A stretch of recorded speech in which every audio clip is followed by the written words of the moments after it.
Sorry, I'll get the right one. I walked to the bathroom, sat on a toilet, and cried.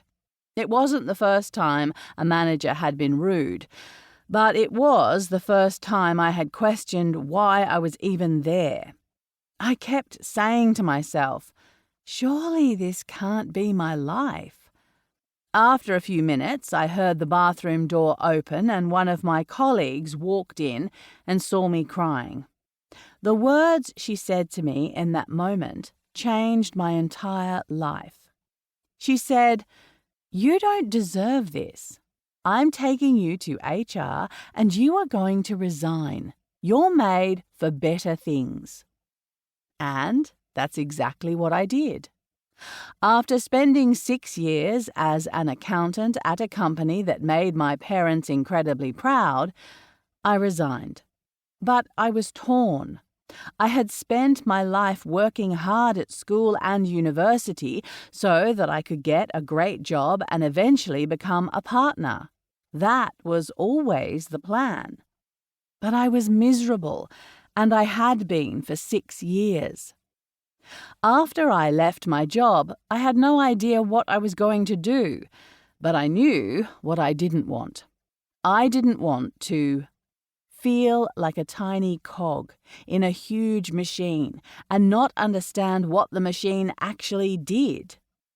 Be yelled at for making a mistake. Work 12 hours a day and weekends for a minimal salary and no recognition. To this day, those are my 3 driving forces in business. Even on my worst days, I remind myself of why I wanted to start. And that's what I want you to do as the first activity in this book. Get a piece of paper and write down the 3 or 4 reasons why you started a business and why you don't want to work for someone else. These are your driving forces. Take that page and put it somewhere you will see it every day. There will inevitably be days when you question everything in your business, and in those times there is no one who pushes you to keep going more than yourself. Always keep those driving forces in your line of sight. You're going to need them. From employee to business owner.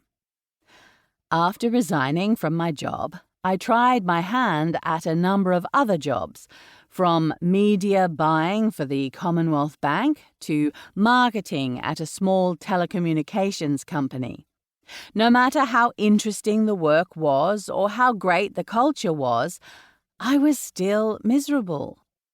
So, much to the dismay of my parents, I quit each job within 12 months of starting. According to them, I was lost. What my parents didn't know was that I had started importing handbags from Alibaba, a wholesale marketplace, and was selling them on eBay in my spare time. I spent my nights learning how to create incredible product listings, and I kept tweaking and perfecting them to get more visibility. Every time someone made a purchase, I felt so excited. While the sales weren't enough to replace a full-time income, selling products online made me incredibly happy. I didn't feel like a small cog. I was in charge of the whole machine. After quitting my 3rd job, I decided to not apply for another one. Instead, I decided to go all in on starting a business. It was risky and unconventional, and there was no guarantee of an income. So I gave myself 6 months to achieve 3 goals. Make $10,000. Receive at least 1 order every single day. Have customers make repeat purchases. I told myself that if I could achieve these goals, I had the foundation for a strong business, and I would never have to get another job. I got to work very quickly. These are the steps I took to start my business.